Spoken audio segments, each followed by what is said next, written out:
اما بعد فقد قال الله تبارك وتعالى اعوذ بالله من الشيطان الرجيم بسم الله الرحمن الرحيم ولقد آتينا لقمان الحكمة أن اشكر لله ومن يشكر فإنما يشكر لنفسه ومن كفر فإن الله غني حميد وَإِذْ قَالَ لُقْمَانُ لِابْنِهِ وَهُوَ يَعِظُهُ يَا بُنَيَّ لَا تُشْرِكْ بِاللَّهِ إِنَّ الشِّرْكَ لَظُلْمٌ عَظِيمٌ إِلَى قَوْلِهِ يَا بُنَيَّ أَقِمِ الصَّلَاةَ وَأْمُرْ بِالْمَعْرُوفِ وَانْهَ عَنِ الْمُنكَرِ وَاصْبِرْ عَلَى مَا أَصَابَكَ إِنَّ ذَلِكَ مِنْ عَزْمِ الْأُمُورِ وَقَالَ تَبَارَكَ وَتَعَالَى اننی انا اللہ لا الہ الا انا فاعبدنی واقم الصلاة لذکری صدق اللہ العظیم۔ محترم لطف الرحمان صاحب ناظم قرآن کالج، محترم پروفیسر حافظ محمد فاضل صاحب رئیس شعبہ عربی و اسلامیات، محترم میجر ریٹائرڈ فتح محمد صاحب ناظم دارالمقامہ اور عزیز طلبہ، میں سب سے پہلے تو آپ حضرات کو مبارکباد پیش کرتا ہوں کہ آپ نے یہ 2 روزہ صلاۃ کیمپ منعقد کیا۔ میں یہ سمجھتا ہوں کہ قرآن کالج کی یہ پہلی تقریب ہے کہ جو اس کے قیام کے مقصد کے ساتھ بڑی گہری ہم آہنگی رکھتی ہے۔ پھر یہ کہ جس انداز میں اسے منظم کیا گیا ہے، اس میں خاص طور پر میجر صاحب کی جو فوجی تربیت ہے اس کا جو عمل دخل مجھے نظر آیا ہے، تو میں اس پر بھی انہیں ہدیہ تحسین پیش کرتا ہوں اور امید کرتا ہوں کہ آئندہ بھی دین کے جو اہم اور بنیادی موضوعات ہیں ان پر اسی طرح کے تربیتی کیمپ منعقد کرتے رہیں گے۔ میری گفتگو کا جو اس وقت عنوان معین ہے اور جو اس وقت آپ کے سامنے لکھا ہوا بھی ہے، فلسفہ دین میں نماز کی اہمیت۔ اس میں سب سے پہلے تو میں توجہ دلاؤں گا کہ لفظ فلسفہ اصلاً عربی کا ہے اور نہ ہی یہ قرآن حکیم کی اصطلاح ہے۔ یہ لفظ بھی اپنی اصل کے اعتبار سے یونانی ہے۔ فلسفی اگرچہ فلسفی عربی میں اب استعمال ہوتا ہے اور فلاسفہ اس کی جمع بھی ہوتی ہے، لیکن واقعتاً یہ عربی زبان کا لفظ نہیں ہے۔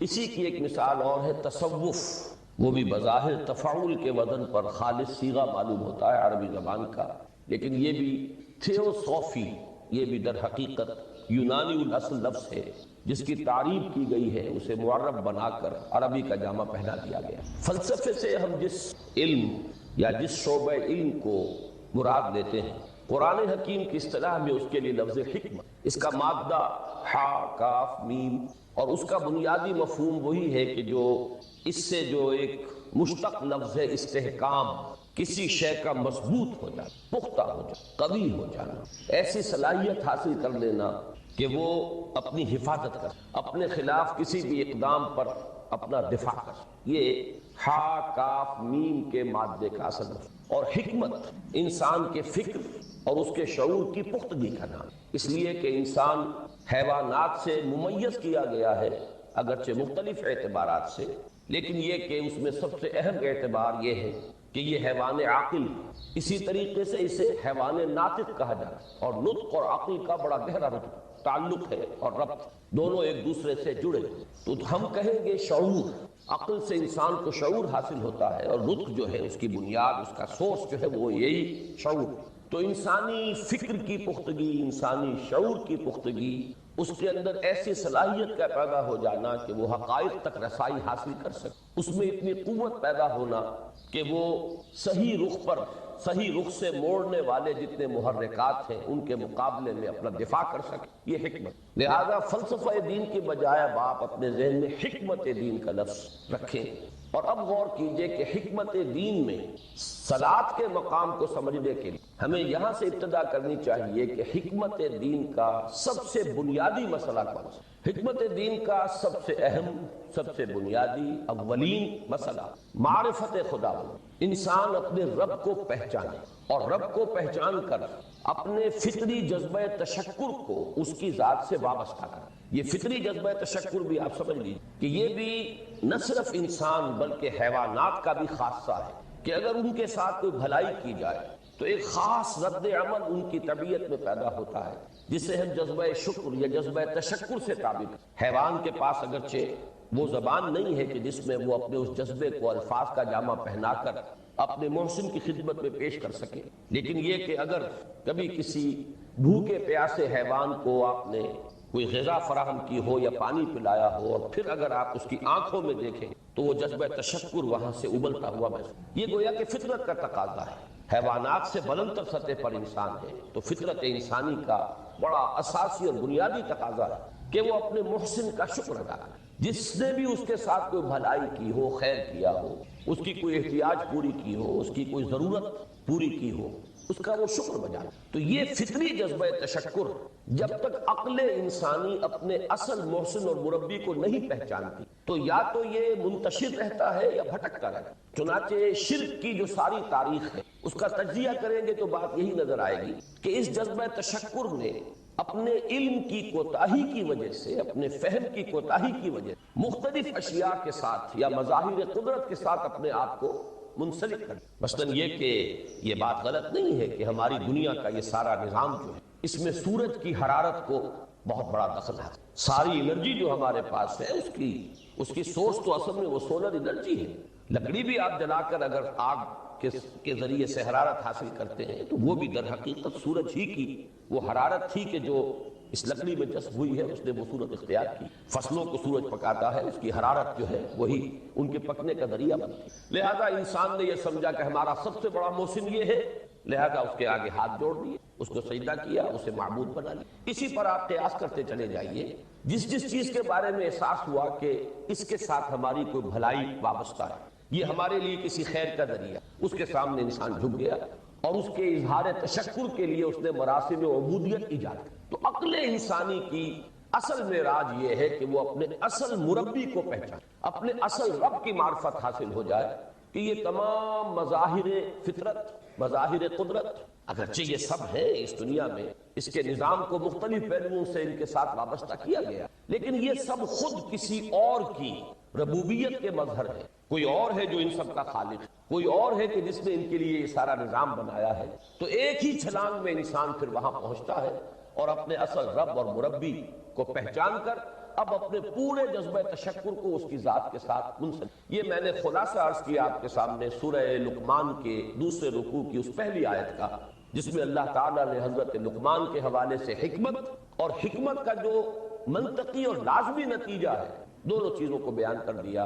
وَلَقَدْ آتَيْنَا لُقْمَانَ الْحِكْمَةَ أَنِ اشْكُرْ لِلَّهِ، ہم نے لقمان کو حکمت عطا کی کہ کر شکر اللہ کا۔ فطرت سلیمہ کا تقاضا شکر، محسن کے لیے مربی، اور عقل کی معراج اپنے اصل محسن اور مربی کو پہچاننا، اسی کا نام حکمت۔ حکمت عقل صحیح اور فطرت سلیمہ کے امتزاج سے وجود میں آتی ہے، جس کا نتیجہ شکر رب ہے یا معرفت رب۔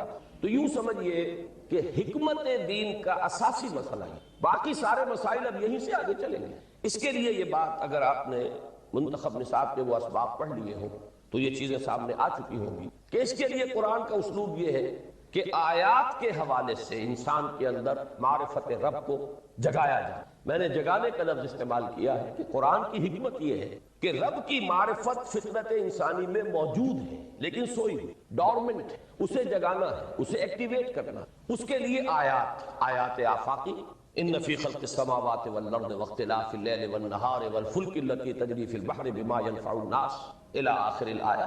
اسی طرح آیات انفسی وفی انفسکم افلا تبصرون، سنریہم آیاتنا فی الآفاق وفی انفسہم حتی یتبین لہم انہ الحق۔ لیکن ان آیات آفاقیہ کی طرف بھی صحیح نقطہ نظر سے متوجہ کرنے کے لیے اور انسان کے اندر کی اس سوئی ہوئی معرفت رب کو جگانے کے لیے سب سے زیادہ مؤثر آیات قرآن، چونکہ یہ فطرت انسانی کے اندر کی ایک شے کو جگانے والی ہے۔ یہی وجہ ہے کہ قرآن مجید اپنے آپ کو کہیں الذکر کہتا ہے، کہیں ذکرہ، کہیں تذکرہ۔ یہ تو یاد دہانی ہے، تمہارے اپنے اندر معرفت رب موجود تھی یا موجود ہے، لیکن یا تمہیں اس کا شعور نہ تھا، وہ تمہارے شعور کی سطح پر نہیں آئی تھی، یا یہ کہ آئی تھی لیکن پھر تم اسے بھول گئے، ذہول کے پردے پڑ گئے۔ جیسا کہ علامہ اقبال نے کہا کہ کافر کی یہ پہچان کے آفاق میں گم ہے، تم پھر گم ہو گئے۔ لہذا اس کو اجاگر کرنے کے لیے، تازہ کرنے کے لیے یہ آیات قرآن، ان اندھیروں سے، گمشدگی کے اندھیروں سے نکالنے کے لیے، معرفت کی روشنی میں لانے کے لیے یہ آیات مبارکہ ہے۔ هو الذی ينزل على عبده آیات بینات لیخرجکم من الظلمات، اندھیروں سے نکال کر روشنی میں لانے کے لیے اللہ نے اپنے بندے پر صلی اللہ علیہ وسلم یہ آیات بینات نازل کی۔ لیکن اب اس سے اگلا قدم، اور اصل میں وہ ہے جو میری گفتگو کا موضوع ہے اس وقت، اس کے لیے یہ تمہید ضروری تھی کہ حکمت قرآن کا اور حکمت دین کا اولین، اہم ترین، سب سے اساسی، سب سے بنیادی مسئلہ ہے معرفت رب۔ اگر اس مرحلے کو انسان طے کر لے اللہ کے فضل و کرم سے، اس سے اللہ کی معرفت بھی حاصل ہو جائے اور اس پر ایمان بھی میسر آ جائے، تو اب اس کے سامنے تین مسئلے، ان کو اچھی طرح آئیڈینٹیفائی کی۔ پہلا مسئلہ یہ ہے کہ اس کی فکر صحیح مزید پیش قدمی کرے آگے۔ یہ تو اس کا سٹارٹنگ پوائنٹ تھا، رب کو پہچان لینا۔ ابھی تو اس سے آگے بڑھ کر اس فکر صحیح کو، بڑی بلندیوں کو چھونا ہے، جیسے کہ کلمہ طیبہ کی تمثیل بیان کی گئی قرآن مجید میں، کَشَجَرَةٍ طَیِّبَةٍ أَصْلُهَا ثَابِتٌ وَفَرْعُهَا فِي السَّمَاءِ۔ تو فکر انسانی کے لیے وہ اصل ثابت جمی ہوئی جڑ جو ہے وہ تو ہے معرفت رب، لیکن اب یہ فکر ترقی کرے گی، یہ نشو و نما پائے گی، یہ آگے بڑھے گی، اس کی شاخیں یہ آسمانوں سے بات کرے گی، آسمانوں کی بلندیوں کو۔ تو سب سے پہلا مسئلہ ہے فکر صحیح کی مزید پیش رفت، پیش قدمی۔ دوسرا مسئلہ انسان کا بہت بنیادی، عمل کی درست صحیح عمل۔ انسان اپنے نفس امارہ سے مغلوب ہو کر یا جذبات کی رو میں بہہ کر یا ماحول کے اثرات سے مرعوب ہو کر وہ کسی غلط رخ پر نہ پڑے، تو اس کے عمل کو درست رکھنے کے لیے کوئی اسے سہارا دے۔ اور تیسری ضرورت اس کی، یہ میرے نزدیک اس دور میں سب سے زیادہ نگاہوں سے اوجھل ہو چکی ہے، یہاں تک کہ ہمارے بہت سے دینی حلقے بھی، خاص طور پر جو ریلیجس ایکٹیوسٹ شمار ہوتے، جو دین کی احیائی جد و جہد میں مصروف نظر آتے، تجدید دین، احیاء دین، غلبہ دین، اقامت دین، ان کی بھی ایک بہت بڑی محرومی ہے کہ وہ ایک تیسرے گوشے کو تقریباً نظر انداز کریں، اور وہ ہے روحانی ترقی۔ اس لیے کہ انسان کی اصل عظمت کی بنیاد تو وہ روح ہے جو اس میں پھونکی گئی، وَنَفَخْتُ فِيهِ مِن رُوحِي، جس کا تعلق ذات باری تعالیٰ کے ساتھ۔ کم سے کم یہ تو ہر شخص مانے گا، کوئی بڑے سے بڑا ریشنلسٹ اور روحانیت کا منکر شخص وہ بھی یہ تو ماننے پر مجبور ہے کہ اللہ تعالیٰ نے اس کی جو نسبت اپنی طرف فرمائی روحی، اس میں در حقیقت انسانی روح کی عظمت اور اس کی شرافت، اس کی بلندی اور اس کی بزرگی کی طرف ہے۔ بہرحال اس کی طرف فکر صحیح کی ترقی۔ نمبر 2، عمل کی درستی، اس میں افراط و تفریط نہ ہو، اس میں انسان نفس امارہ سے مغلوب ہو کر یا جذبات کی رو میں بہہ کر یا ماحول کے اثرات سے متاثر ہو کر کوئی غلط اور غیر متوازن راستہ اختیار نہ کر لے۔ اور نمبر 3، روحانی۔ اب ان میں سے پہلی چیز کو لیجئے، فکر صحیح کے مزید ارتقاء اور اس کی مزید پیش قدمی کے لیے قرآن حکیم نے بھی سورہ آل عمران کے آخری رکوع میں ذکر کو سب سے پہلے اور سب سے اہم عامل کی حیثیت سے شمار کی۔ چنانچہ اس کی پہلی آیت جو ہے سورہ آل عمران کے آخری رکوع کی، اس میں تو وہی مضمون جو میں بیان کر چکا وہ آیا ہے، ان فی خلق السماوات والارض واختلاف اللیل والنہار لآیات لأولی الالباب۔ یقیناً آسمانوں اور زمین کی تخلیق میں اور دن اور رات کے الٹ پھیر میں نشانیاں ہیں ہوش مندوں کے۔ ان کے ذریعے سے انسانی شعور کے اندر وہ معرفت رب اجاگر ہوگی۔ وہ پہلا مرحلہ اس نے طے کر لیا، وہ ڈورمنٹ معرفت اب ایکٹیویٹ ہو گئی۔ اب مزید فکر کا مرحلہ ہے جو اگلی آیت میں آیا ہے، الذین یذکرون اللہ قیاما وقعودا وعلی جنوبہم ویتفکرون فی خلق السماوات ربنا ما خلقت ھذا باطلا سبحانک فقنا عذاب النار۔ یعنی تفکر جو ہے، ویتفکرون فی خلق السماوات والارض، وہ تفکر کرتے ہیں، غور و فکر کرتے ہیں آسمان اور زمین کی تخلیق میں، لیکن اس تفکر کے ساتھ لازماً ذکر، اور ذکر مدام، ذکر بھی وہ کہ جو مستقل ہو ہر حالت میں۔ الذین یذکرون اللہ قیاما وقعودا وعلی جنوبہم، وہ لوگ کہ جو اللہ کو یاد رکھیں، اللہ کا ذکر کرتے ہیں، کھڑے ہوئے بھی، بیٹھے ہوئے اور اپنے پہلوؤں کے بل یعنی لیٹے ہوئے۔ اب ان تین کے سوا تو کوئی پوزیشن انسان کی نہیں ہے، اسی کا نام ہے دوام ذکر۔ اور اس کے ساتھ اگر وہ تفکر کرتے ہیں تو ان کا فکر اگلی منزل تک پہنچتا ہے۔ میں اس پر زیادہ بحث اس وقت نہیں کروں گا، اس وقت میں نے چونکہ وہ 3 باتیں بیان کی تھی، میں درجہ بدرجہ چاہتا ہوں کہ آگے بڑھوں اور ایک حد سے زیادہ کسی بھی مسئلے میں تجاوز نہ کریں۔ یہ جو بات سورہ آل عمران کی آخری رکوع کی اس دوسری آیت میں آئی ہے، اسی کو مولانا روم نے بیان کیا ہے بہت ہی سادہ لیکن بڑے پرمغز شعر میں۔ این قدر گفتیم باقی فکر کو، فکر اگر جامد بود رو ذکر کن. اس قدر تو ہم نے تمہیں بتا دیا، سمجھا دیا، یہ بات تو آ گئی تمہارے عقل. اب جاؤ خود غور کرو، مزید آگے پیش قدمی کرو. این قدر گفتے باقی فکر کن. فکر اگر جامد بہت رو ذکر کن. فکر میں جمود آ جائے، فکر سست پڑ جائے تو جاؤ پھر ذکر. تو یہ ذکر اور فکر گویا کہ گاڑی کے دو پہیے ہیں کہ جن سے فکر انسانی صحیح رخ پر آگے. اگر یہ ذکر ساتھ نہیں رہے گا تو فکر انسانی کج ہو. تاثریا میرا دیوار کج. پھر وہ فکر جو ہے وہ بلندی کو کتنے ہی پہنچ جائے لیکن وہ ٹیڑھی بلندی ہوگی، وہ صراط مستقیم پر پیش قدمی کرنے والا فکر. اسی کو علامہ اقبال نے اپنے دو اشعار میں، کیونکہ انہوں نے مولانا روم کو اپنا پیر بھی تسلیم کیا ہے، مرشد رومی، تو یہ فکر جو ہے، یہ خیال جو مولانا روم نے پیش کیا، اسی کو علامہ اقبال نے دو اشعار میں میں سمجھتا ہوں کہ مزید شکوہ کے ساتھ، مزید خوبصورت اور حسین انداز میں پیش کیا ہے. جز بقرآن زے غمی روباہی فقر قرآن اصل شاہنشاہی. قرآن کے بغیر اگر کوئی شعر بھی ہو تو وہ بھی اصل میں لومڑی ہے، اس کی کوئی حق، اس لیے کہ اصل شاہنشاہی جو ہے وہ تو فقر قرآن ہے. اب فقر قرآن کیا ہے؟ فقر قرآن اگر آپ لکھا ہوا دیکھیں گے اس کو تو اس کے آگے یہاں اب سوالیہ نشان آ جائے گا. فقر قرآن یعنی سوچو فقر قرآن کیا ہے، اور جواب ہے اختلاط ذکر و فکر. فقر قرآن امتزاج سے وجود میں آتا ہے کہ اس میں ذکر بھی ہو فکر بھی. اور فکر را کامل نہ دیدم جز بے ذکر، میں نے فکر کو کبھی بھی اپنی منزل مقصود تک پہنچتا ہوا نہیں پایا جب تک کہ اس کے ساتھ ذکر. تو پہلی شے تھی فکر انسانی کی صحیح رخ پر مزید پیش قدمی اور پیش رفت، اور اس کے لیے لازم ہے ذکر و فکر کا انتظام. دوسری چیز کو لیجئے عمل کی درست. اس عمل کی درستی کے لیے اللہ تعالیٰ کے ساتھ ایک گہرے تعلق، اس لیے کہ صبر کی بحث میں یہ مضامین شاید آپ کے سامنے آ گئے ہو کہ صبر جہاں مصیبت پر صبر ہوتا ہے، تکلیف پر صبر ہوتا ہے، اللہ کے احکام پر جمنا یہ بھی صبر ہے، نفس کی خواہشات کی باغ کو تھام کر رکھنا، کھینچ کر رکھنا یہ بھی صبر ہے، اور استقامت کسی شے پر قائم رہنا یہ بھی صبر ہے. تو عمل صحیح پر استقامت کے لیے وَاصْبِرْ وَمَا صَبْرُكَ إِلَّا بِاللَّهِ، اس صبر کی سب سے اہم جو بنیاد ہے، اس کا جو سب سے بڑا ذریعہ ہے، اس کا جو سب سے بڑا سہارا ہے، وَمَا صَبْرُكَ إِلَّا بِاللَّهِ. اس کے لیے ضرورت ہے ایک گہرے تعلق کی کہ اللہ کے ساتھ ایک ایسا تعلق برقرار رہے جو نہ صرف گہرا ہو بلکہ دائم و قائم مسلسل. ذرا ظہول ہوگا تعلق مع اللہ میں، ذرا کمی آئے گی شیطان کا وار کاری ہو. اسی کو حضور نے حدیث میں یوں تعبیر کیا ہے تمثیلاً کہ جو دل اللہ کی یاد سے غافل ہے اس پر، فارسی کا وہ مقولہ بھی ہے کہ خانہ خالی را دیو میں گیرت، گھر خالی رہے تو جنات اس پر دیو جو ہے آ کر قبضہ جما لیتے. تو خانہ قلب جو ہے اگر یاد خدا بندی سے خالی ہو گیا تو شیطان ابلیس لعین اپنی تھوتنی ٹکا دے. یہ لفظ آتا ہے سور کے منہ کے لیے تھوتنی، جس طرح اس کا نکلا ہوا سا منہ ہوتا ہے آگے، تو یہ لفظ استعمال کیا گیا کہ وہ اپنی تھوتنی انسان کے دل پر جما کر اور پھوکے مارنی شروع. تو شیطان کو موقع ہی تب جب انسان کے تعلق مع اللہ کے اندر کمی، وہ خانہ بالکل خالی ہو گیا ہو یا اتنا ضعیف ہو گیا ہو کہ کل عدم ہوا ہے، گویا کہ نہیں.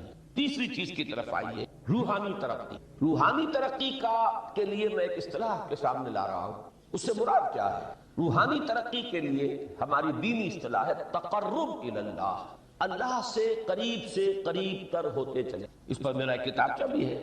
تقرب الی اللہ کے دو مدارج، دو درجے، جو در حقیقت ایک حدیث نبوی علیہ الصلوۃ والسلام ہی پر مبنی ہے کہ حضور نے ایک درجہ قرار دیا ہے تقرب بالفرائض، فرائض کے ذریعے سے انسان اللہ کا قرب ہے. ایک ہے تقرب بالنوافل، نوافل کے ذریعے سے اللہ کا قرب ہے. ان میں کیا نسبت و تناسب ہے؟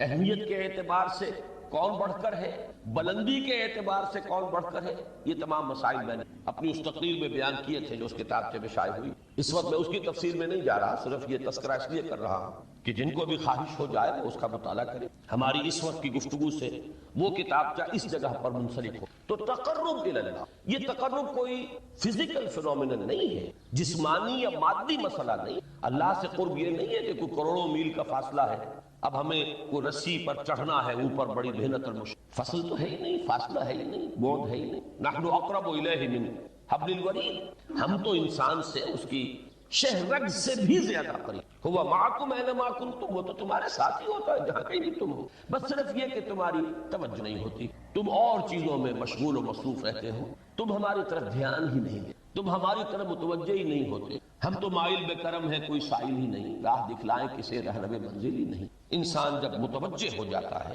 اور بڑھتا ہے، آگے پیش قدمی کرتا ہے روحانی اعتبار سے، تو یہ ہے در حقیقت تقرب اللہ، اور یہی اسی کو ہم کہیں گے روحانی طرف۔ اب ان تین چیزوں کو اگر آپ نے ذہن میں جما لیا، پھر میری بات کی ترتیب اس کو ذہن میں قائم کیجئے۔ ہم چلے کہاں سے کہ دین کے ساتھ اصل مناسبت فلسفے کی نہیں، حکمت۔ نمبر 2، حکمت قرآنی کا پہلا اور اہم ترین اور بنیادی مسئلہ معرفت رب کا حسن، اس کا نتیجہ شکر خدا، اس کا ذریعہ آیات آفاقی، آیات انفسی، اور سب سے بڑھ کر آیات قرآنی، جو الذکر، جو تذکرہ ہے، جو ذکر ہے۔ لیکن اس پہلے مرحلے کو اگر کوئی انسان بفضل ہی تعالی، اللہ کے فضل و کرم سے طے کر لے، اب اس کے سامنے تین فکر کی مزید پیش رفت، مزید پیش قدمی صحیح رخ پر، اس کے لیے ذکر اور فکر دونوں کا امتزاج ہے۔ فقر قرآن اختلاط ذکر و فکر، الذین یذکرون اللہ قیاما وقعودا وعلی جنوبہم ویتفکرون فی خلق السماوات۔ دوسری شے عمل کا درست رہنا، نہ افراط و تفریط ہو، عدم توازن ہو، نہ انسان نفس سے مغلوب ہو جائے، نہ انسان جذبات کی رو میں اندھا ہو جائے، نہ انسان ماحول سے مرعوب ہو کر متاثر، صحیح رخ پر اس کا عمل۔ نمبر 3، روحانی ترقی، جو اصل حاصل ہے، جو اصل مقصود ہے۔ نمبر 2 چیز کے لیے تعلق مع اللہ ضروری، نمبر 3 کے لیے تقرب الی اللہ۔ اب غور کیجئے، ان تینوں چیزوں کا بڑا گہرا تعلق نماز ہے، ان تینوں کے لیے ستون کی حیثیت نماز ہے۔ لہذا ایمان کے بعد یا معرفت رب کے بعد حکمت دین کا اہم ترین مسئلہ نماز، صلاۃ، اس لیے کہ ایک طرف یہ انسان کو اللہ کے ساتھ ایک گہرے تعلق کا ذریعہ فراہم کرتا، اپنے تمام مصروفیات میں، ان مشغولیتوں میں جن میں گم ہونے کا خدشہ، نکلو 24 گھنٹے کے معمولات میں سے کم 5 مرتبہ تو لازماً نکلو، اور اپنے آپ کو ذرا، اپنے حواس کو بھی، اپنی باطنی کیفیات کو بھی ذرا تازہ کرو۔ اگر کوئی گندگی، نجاست، کسی طرح کی ناپاکی کا کوئی معاملہ ہے، طہارت ہے، طہارت سے تمہارے اندر روح کو بھی بالیدگی ہوگی، تمہارے حواس بھی تازہ ہوں گے، تم گویا کہ بحیثیت کل تمہاری ہستی چاق و چوبند ہو، وہ کسل، وہ سستیاں، وہ جو ایک کثافتیں ہوتی ہیں، ان سب سے نجات ہے۔ اور اب اپنے رب کے حضور میں کھڑے ہو جاؤ، اس کے ساتھ اپنا عہد بھی تازہ کرو، اس کی اہم صفات کو بھی اپنے ذہن میں پھر مستحضر۔ یہی وجہ ہے، دیکھیے میں نے جو آیات آپ کو شروع میں سنائی تھی، سورہ لقمان کی 2 آیتیں، پہلی آیت میں اس کا ترجمہ کر چکا، دوسری آیت وَلَقَدْ وَإِذْ قَالَ لُقْمَانُ لِابْنِهِ وَهُوَ يَعِظُهُ يَا بُنَيَّ لَا تُشْرِكْ بِاللَّهِ إِنَّ الشِّرْكَ لَظُلْمٌ عَظِيمٌ۔ اس کے بعد درمیان میں مضمون آ کر پھر وہ آیت مبارکہ آئی، یا بنی اقم الصلاۃ وأمر بالمعروف وانہ عن المنکر واصبر علی ما أصابک۔ گویا کہ اہم ترین چیز، بنیادی ترین چیز، اللہ کو محض پہچان لینا کافی نہیں ہے، یاد رکھنا۔ اللہ یاد رہے گا تو فکر صحیح آگے بڑھے، اللہ یاد رہے گا اور اس کے ساتھ ایک گہرا تعلق جو ہے برقرار رہے گا تو عمل۔ بالکل یہی بات سورہ طٰہٰ میں جو پہلی وحی حضرت موسیٰ علیہ السلام پر ہوئی، اور پہلا مخاطبہ ہے، چونکہ حضرت موسیٰ کو یہ انبیاء کرام کے مقدس گروہ میں ایک امتیازی حیثیت حاصل کہ ان سے براہ راست گفتگو ہوئی ہے، اگرچہ صرف ایک پردہ تھا، اوٹ من ورائے حجاب، لیکن یہ کہ کوئی فرشتے کا درمیانی جو ہے وہ لنک نہیں تھا، براہ راست اللہ تعالیٰ نے حضرت موسیٰ علیہ السلام سے کلام فرمایا۔ کلم اللہ موسیٰ تکلیما، موسیٰ سے تو اللہ نے کلام فرمایا جیسے کہ کلام کیا جائے۔ تو پہلا مخاطبہ ہے، یہ پہلا مکالمہ، پہلی وحی کہی، اسی میں یہ الفاظ بھی موجود ہیں، اننی انا اللہ لا الہ الا انا فاعبدنی وَأَقِمِ الصَّلَاةَ۔ یہ گویا کہ حکمت قرآنی کا ایک بہت بڑا خزانہ ہے کہ خود حضرت موسیٰ علیہ السلام کو جو ہدایت دی جا رہی ہے، میں ہوں، میں اللہ، اننی انا اللہ لا الہ الا انا، میرے سوا کوئی معبود، فاعبدنی، بس میری بندگی، میری عبادت، میری پرستش، میری محبت، اس کو اختیار کر۔ وَأَقِمِ الصَّلَاةَ لِذِكْرِی، اور نماز کو قائم رکھو میری یاد کے۔ بلکہ اسی سلسلہ کلام میں آگے چل کر سورہ طٰہٰ میں آتا ہے، کافی گفت و شنید کے بعد جب حضرت موسیٰ نے کچھ معذرت بھی کی، کچھ دعائیں بھی، اللہ نے ایک دعا قبول بھی کی کہ ان کے بھائی کو بھی شریک کر دیا، حضرت ہارون کو بھی. اس کے بعد پھر جب فرمایا کہ اب جاؤ فرعون کی طرف تو اس میں فرمایا وَلَا تَنِيَا فِي ذِكْرِي، اور دیکھنا یہ جو عظیم مشن تمہارے کندھے پر آ گیا بڑا بھاری اور کٹھن ایک فرض ہے جو تم پر عائد ہوگا، اس کے لیے سب سے بڑی تمہارے پاس جو قوت کا ذریعہ ہے وہ نماز ہے. عقیدے سے فلا تنیا عن ذکری، میری یاد میں کبھی غفلت نہ، اس میں کبھی کوئی کمی نہ آنے دے. جیسا کہ میں نے عرض کیا تھا کہ جیسے ہی وہ تعلق جو ہے کمزور پڑتا ہے یا منقطع ہو جائے معاذ اللہ، انسان گویا کہ شیطان کے لیے ایک لقمہ تر بن. اب آپ غور کیجئے تیسری شے تقرب الی اللہ،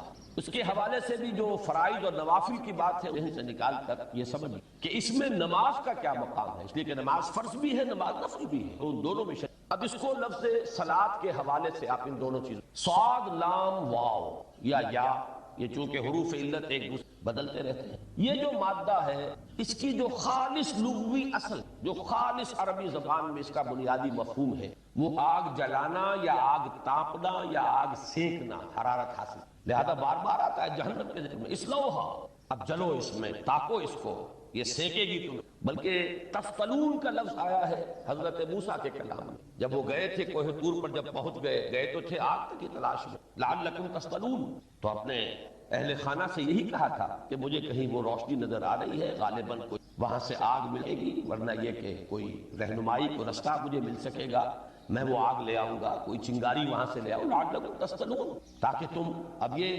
اصطلاح در حقیقت باب افتعال ہے، اور یہ تے یہاں پر کوئے کی شکل اختیار کر رہی ہے، تا نے توبن کی صورت، یہ صاد کی. بہرحال اس کا سب سے بنیادی مفہوم وہ ہے تاپنا، سکائی حاصل کرنا، حرارت. اس کے حوالے سے سمجھ لیجئے کہ سب سے بنیادی تعلق اس کا جو ہے وہ روح ہے. روح میں محبت خداوندی کی آگ اگر ٹھنڈی پڑ گئی، اگر محبت خداوندی کی حرارت میں کمی ہو گئی تو اس کو اثر نو، جس کو کہ میں آج سوچ رہا تھا تو ایک لفظ ذہن میں آیا کہ جیسے بیٹری اس کو ریچارج کیا جاتا، اسی طریقے سے روح کے اندر محبت خداوندی کی اس حرارت کو اثر نو تازہ کرنا، یہ ہے در حقیقت نماز کا اصل. اس لیے کہ اس لفظ کا بنیادی مفہوم، اصل لغوی مفہوم تو یہ، اگرچہ اس کا سب سے زیادہ کثرت سے جو استعمال ہوتا ہے، اور لفظ صلاۃ جس سے در حقیقت جس تصور پر مبنی وہ ہے اقدام، کسی کی طرف متوجہ ہونا، اور پھر دعا.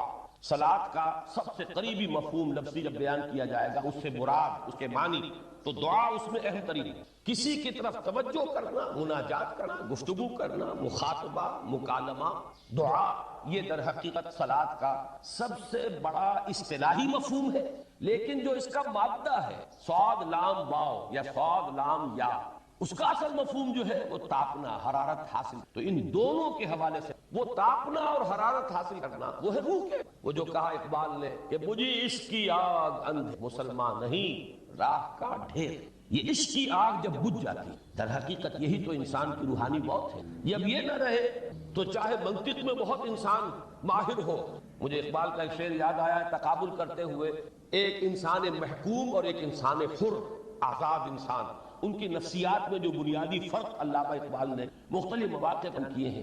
محکوم ہے بیگانہ اخلاص و مروت، ہر چند کے منطق کی دلیلوں میں ہے چالاک. تو منطق کی دلیلوں میں انسان چالاک ہو جائے اور وہ لغت ہائے حجازی کا وہ ایک خزانہ بن جائے، اسے تمام الفاظ کے معنی یاد ہو، وہ بڑے مسائل فقہ کے اسے ازبر ہو، جزیات، بے انتہا جزیات جو ہیں وہ مستحضر، فلسفے کے بڑے بڑے مسئلے. لیکن اگر روح میں وہ اللہ کی محبت کی آگ نہیں ہے، وہ تپش، مجھے عشق کی آگ اندھیر ہے مسلمان نہیں راہ کا. اسی کے حوالے سے آج مجھے یاد آیا تھا کہ وہ جو بڑی سادہ سی ایک نظم ہے، اللہ تعالیٰ سے دعا یا رب دل مسلم کو وہ زندہ تمنا دے، اس میں بھی جو الفاظ آئے ہیں جو روح کو گرما دے اور قلب کو تڑپا، یہ ہے اصل جو مقصود ہے نماز. اور یہی وہ چیزیں جیسا میں نے عرض کیا تھا کہ نگاہوں سے اوجھل، یہ پہلو سامنے ہے، دوسرا پہلو سامنے ہے اور وہ بھی میرے نزدیک بہت ہے، بہت بنیادی ہے، اس میں کوئی شک نہیں. لیکن یہ ہے بلند ترین منزل کہ تقرب الی اللہ. اس کے لیے در حقیقت یہ کس لیے درکار ہے؟ روح کے اندر عشق کی حرارت اور گرمی تازہ. بسا اوقات یہ اندر دب جاتی ہے، جیسے انگارہ ہوتا ہے آگ کا، اس کے اوپر خاک اور راکھ آ جاتی ہے، اندر کچھ آگ دبی ہوئی سمجھ، آگ بجھی ہوئی نہ جان. اس دبی ہوئی آگ کو پھر ایک شعلہ بنانا، پھر اس کے اندر ایک حیات تازہ پیدا، یہ ہے نماز کا اہم ترین اور بلند ترین۔ لیکن اس کے ساتھ ہی اس نماز میں ذکر ہونا، یہ ذکر ہے، اور ذکر کی جب میں فہرست بیان کیا کرتا ہوں بہت سے حضرات کے سامنے ہوگا کہ ذکر کا در حقیقت مفہوم ہے استحضار اللہ فی القلب۔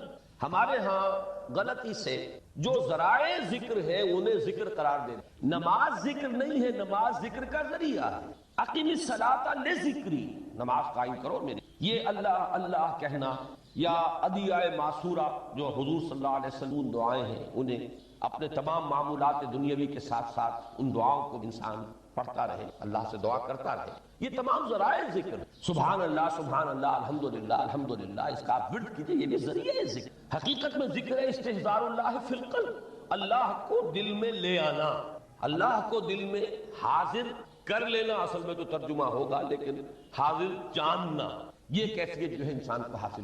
اب اس کے حوالے سے ذرا بات سمجھیے کہ ایک تو میں عرض کر چکا ہوں مجسم ذکر تو قرآن ہے، لہذا ذکر کی فہرست جب آپ کریں گے ذرائع ذکر تو ان میں سب سے پہلے قرآن، اس لیے کہ وہ ہماری حکمت کے پہلے مسئلے کو حل کرتا ہے، بنیادی مسئلہ اہم ترین۔ دوسرے نمبر پر ذکر، اب اس کے لیے کچھ اصطلاحات جو میرے مختلف دروس میں شاید آپ کے سامنے بعد میں آئیں یا پہلے آ چکی ہوں، ان کے حوالے سے میری بات سمجھیں۔ ایک ذکر غیابی ہے، تھرڈ پرسن میں، صیغہ غائب میں اللہ کی یاد کر، اللہ اکبر اللہ اکبر اللہ اکبر۔ ابھی اللہ اکبر جو ہے یہ جملہ اسمیہ خبریہ ہے، ایک حقیقت کی تکرار آپ کر رہے ہیں، اللہ سب سے بڑا ہے، اللہ سب سے بڑا ہے، سبحان اللہ سبحان اللہ سبحان اللہ۔ یہ در حقیقت ذکر غیابی ہے کہ آپ اس میں مخاطب نہیں ہیں اللہ سے، ایک ذکر خطابی کہیں یا ذکر حضوری کہیں جس میں مکالمہ، جس میں گفتگو ہوتی ہے۔ تو نماز در حقیقت ذکر حضوری اور ذکر خطابی کی بلند ترین شکل، اس لیے میں نے عرض کیا تھا کہ نماز کے لفظ یا صلاۃ کے لفظ یہ اصطلاحی معنی جو اکثر و بیشتر کیے جاتے ہیں وہ ہے دعا، اور دعا میں ہوتا کیا ہے؟ مکالمہ ہے، مخاطب، اے اللہ، اے میرے رب، اے پروردگار۔ پھر یہ کہ اس میں اقدام اور کسی کی طرف متوجہ ہونا، یہی وجہ ہے کہ افتتاح صلاۃ، نماز کو شروع کرنے، ایک تو وہ الفاظ جو قرآن مجید میں آئے ہیں، انی وجہت وجہی للذی فطر السماوات والارض حنیفا وما انا، یہ ہے توجہ کا ارتکاز، بشرطے کہ یہ صرف الفاظ ہی نہ نکل رہے ہو، واقعتاً یہ تعبیر ہو اس وقت کی انسان کی نفسیاتی کیفیت کی،